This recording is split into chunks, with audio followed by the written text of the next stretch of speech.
Nah, satu hal yang paling tampak dari militer di Jepang pada saat itu adalah keserakahan. Maret 1931, sebuah rencana besar disusun untuk menjatuhkan pemerintahan Jepang. Massa akan dipersenjatai dengan 300 bom. 300 bom. Nah, menyerangnya dia itu langsung berteriak, Tenchu katanya gitu, katanya Tenchu. Nah, Tenchu itu kalau misalnya diartikan ke bahasa Inggris, punishment of heaven gitu, atau hukuman dari surga, atau mungkin kalau kita lokalisasi azab langit kali ya, atau semacam itulah. Membungkuk dan mengatakan mohon maaf atas gangguannya gitu loh.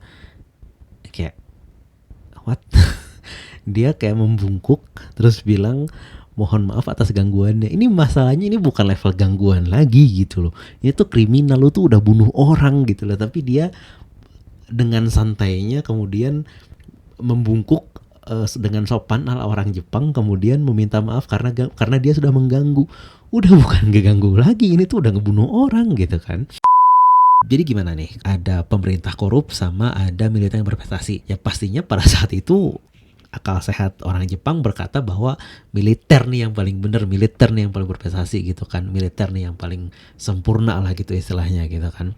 Nah, peraturan kaisar kemudian dikeluarkan tahun 1900 membuat militer kekaisaran memiliki kekuatan sendiri dan tidak bisa diatur oleh rakyat. Jadi pada saat itu peraturan kaisar ada yang dikeluarin agar militer itu punya otonominya sendiri. Bisa dibilang militer Jepang pada saat itu adalah negara independen dalam negara gitu loh. Intinya mereka itu adalah institusi yang punya kekuasaan, tapi mereka tidak bisa diatur oleh rakyat gitu loh. Tapi ya mereka juga bisa minta budget gitu loh sama pemerintahan Jepang itu sendiri gitu kan. Nah, satu hal yang paling tampak dari militer di Jepang pada saat itu adalah keserakahan.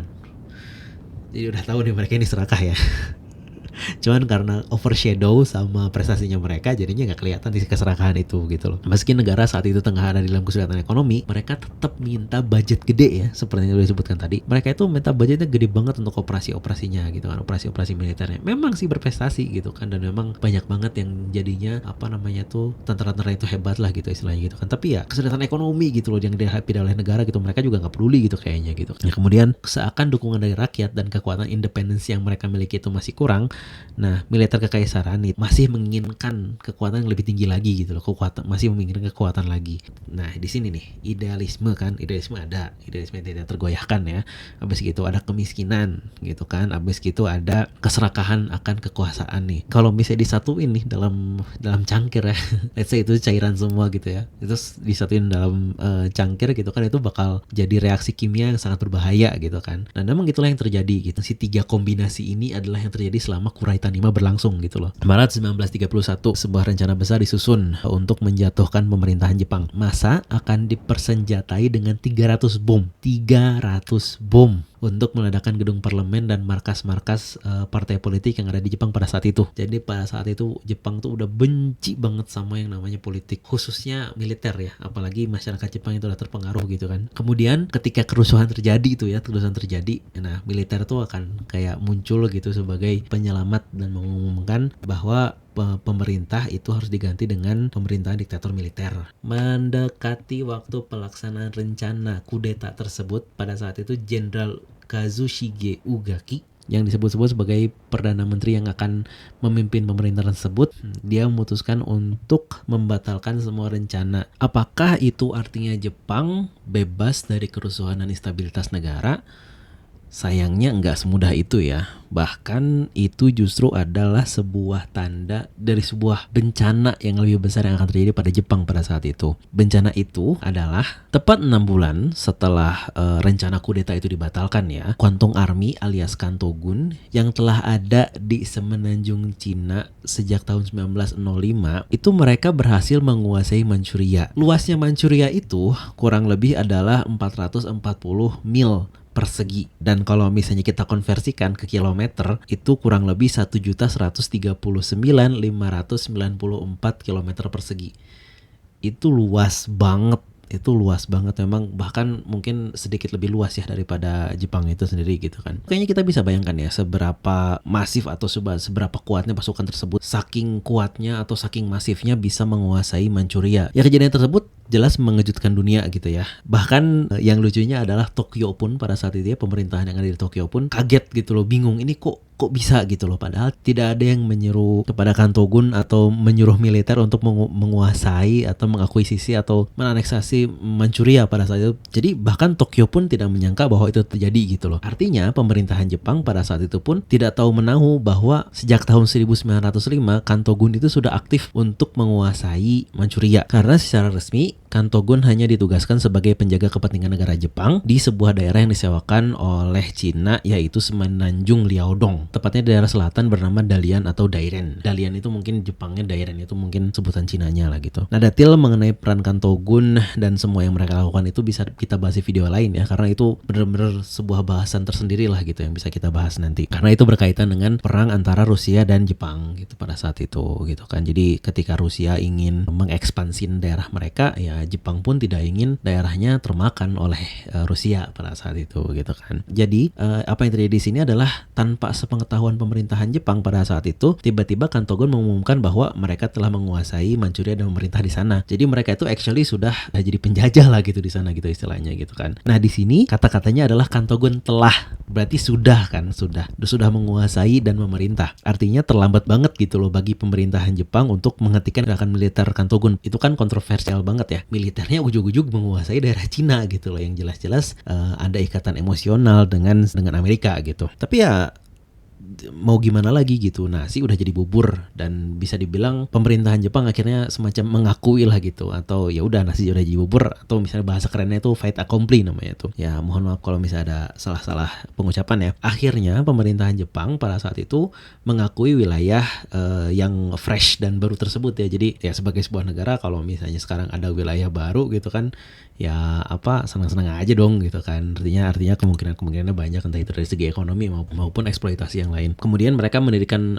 Manchukuo ya, atau State of Manchukuo, yang artinya Manchukuo ini adalah bagian dari negara Jepang itu sendiri gitu. Cuman bisa dibilang pada saat itu Manchukuo adalah negara boneka dari Jepang gitu. Nah, wilayah baru itu pun dimanfaatkan oleh pemerintah Jepang untuk mendorong ya, atau menyarankan masyarakatnya agar imigrasi gitu loh ke sana gitu kan. Karena kan balik lagi ya, Jepang itu sedang mengalami permasalahan kelebihan populasi gitu loh. Jadi ya udahlah, bisa itu imigrasi ke sana gitu loh. Kalau misalnya sekarang masalah populasi ini mereka udah ketemu lah gitu istilahnya jawabannya gitu kan, harusnya udah selesai dong gitu, harusnya udah nggak ada masalah lagi dong permasalahan populasinya gitu kan. Nah, kalau misalnya udah salah satu masalahnya udah selesai di antara masalah-masalah yang lain, ya harusnya setidaknya paling minimal makin stabil dong negaranya gitu kan. Nah, sayangnya enggak gitu. Nah, apalagi masyarakat Jepang pada saat itu kan sangat mengagung-agungkan militernya ya, dan karena apa yang dilakukan oleh Kantogun ini menguasai Manchuria ini dianggap keberhasilan, harusnya mereka tuh makin bangga dong gitu, makin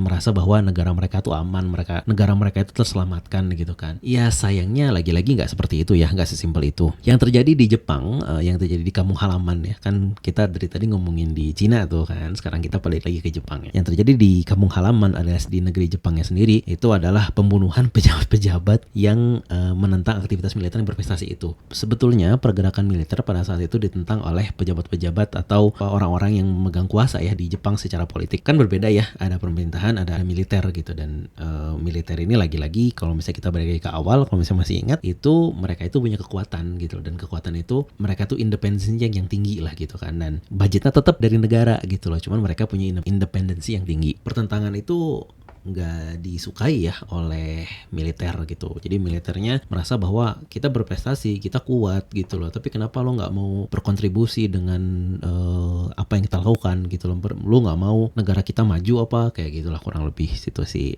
sentimennya seperti itu. Di dalam negerinya sendiri itu ada terjadi banyak pembunuhan atas menteri-menteri atau pejabat-pejabat Jepang yang menentang aktivitas militer yang berprestasi itu gitu loh. Berprestasi ya, lagi-lagi ini anggapan kebanyakan masyarakat Jepang pada saat itu. Ya, kemudian 9 Februari 1932 mantan Menteri Keuangan Junnosuke Inoue ditembak di trotoar Tokyo. Tanggal 15 Mei di tahun yang sama, 9 tentara Angkatan Darat dan Angkatan Laut Jepang, mereka itu ngumpul dan berdoa kepada Dewa Matahari gitu ya. Terus habis itu selesai berdoa, mereka kayak langsung mendobrak, langsung masuk ke kediaman Perdana Menteri yang bertahan, yaitu Tsuyoshi Inukai. Nah, si Perdana Menteri Tsuyoshi Inukai ini adalah orang yang paling lantang atau paling jelas menyuarakan penolakan terhadap penguasa penguasaan daerah Manchuria.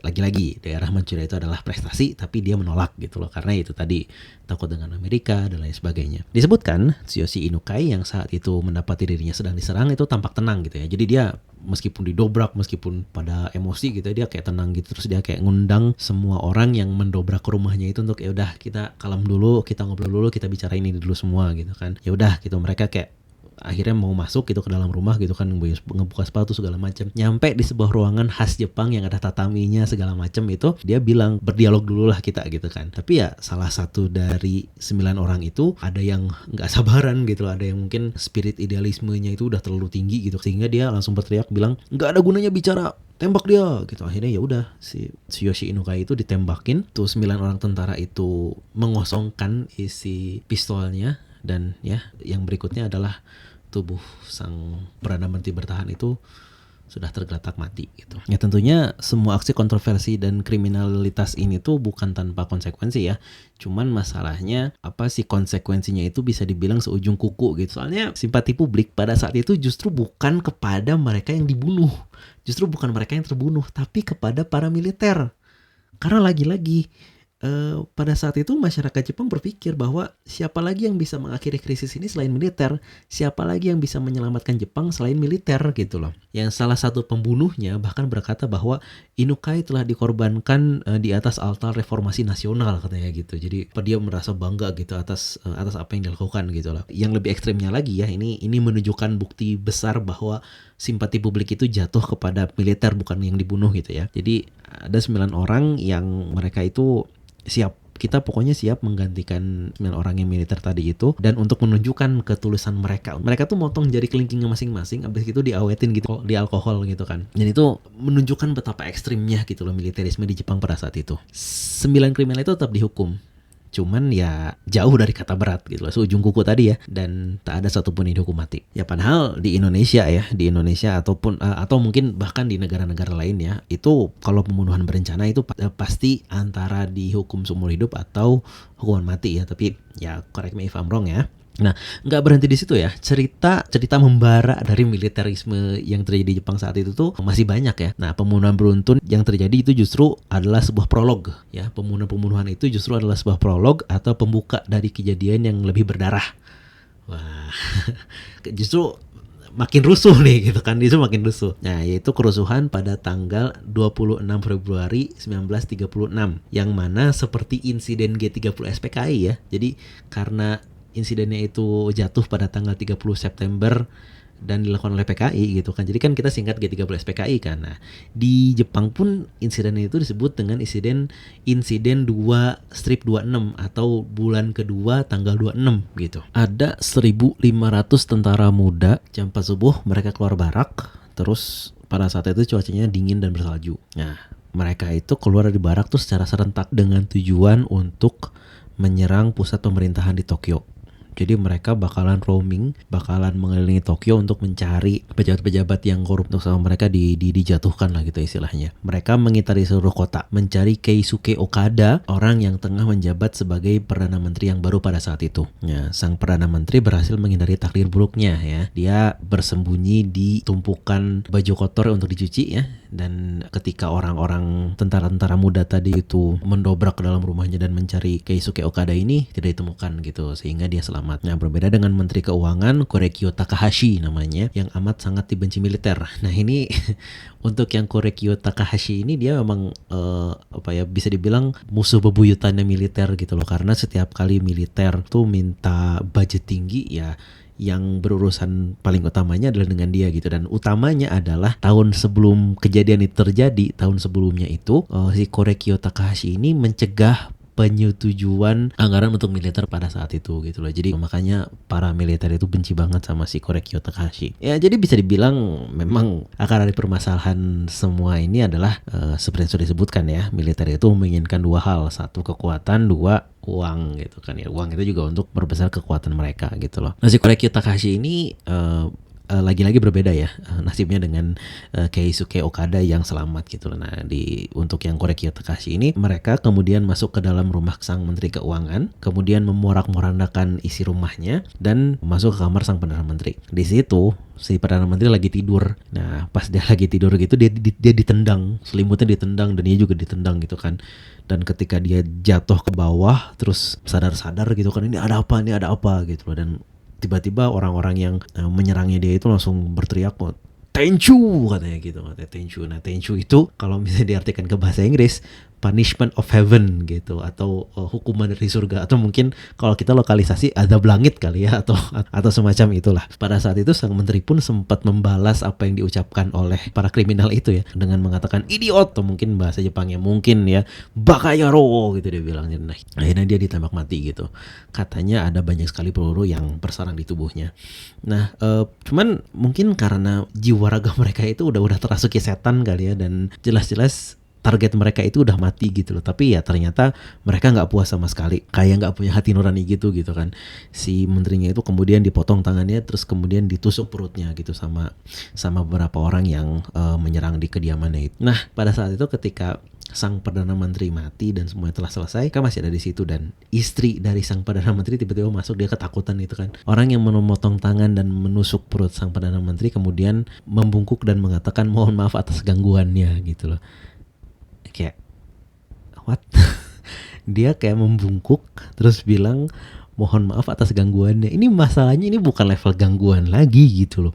Ini tuh kriminal, lu tuh udah bunuh orang gitu loh. Tapi dia dengan santainya kemudian membungkuk dengan sopan ala orang Jepang, kemudian meminta maaf karena dia sudah mengganggu. Udah bukan ngeganggu lagi, ini tuh udah ngebunuh orang gitu kan. Ada satu lagi korban lain dari kerusuhan itu, yaitu adalah seorang mantan Perdana Menteri yang intelektual ya, moderat intelektual gitu dia tuh. Jadi namanya Saito. Nah, Saito dan istrinya kemudian menghabiskan malam sebagai tamu di kediaman duta dari Amerika, yaitu Joseph Sigru ya. Nah, kemudian Saito meninggalkan kediaman sang duta besar pukul 11.30. Keesokan harinya ya disebutkan dia ditemukan meninggal dengan 36 peluru bersarang di tubuhnya gitu loh. Nah, lebih gilanya lagi, insiden Februari 26 itu tidak lantas mendiskreditkan militer di mata publik, pun mengurangi kekuatan politik mereka. Jadi di kalangan orang Jepangnya sendiri itu gampang banget menyebar pemahaman bahwa Jepang adalah faktor penting untuk membawa stabilitas di Asia Timur ya utamanya, dan juga pemahaman bahwa Jepang itu adalah penjaga Asia Timur. Amerika pun sebetulnya punya ketertarikan lebih pada wilayah penduduk asli Amerika atau native ya, atau mungkin yang paling mungkin kebanyakan orang-orang tuh itu Indian gitu ya, padahal bukan Indian, itu native American dan wilayah Amerika Latin. Ya cara mereka pun ya bukan dengan damai, tapi menjajah juga gitu loh. Apa salahnya? Dan dia mempertanyakan, si Yosuke ini mempertanyakan, apa salahnya dengan Jepang yang punya ketertarikan kepada wilayah Cina dan mencoba ekspansi ke arah sana gitu loh. Orang Amerika juga melakukan itu gitu. Kok kalian bisa, kita kok enggak boleh gitu kan.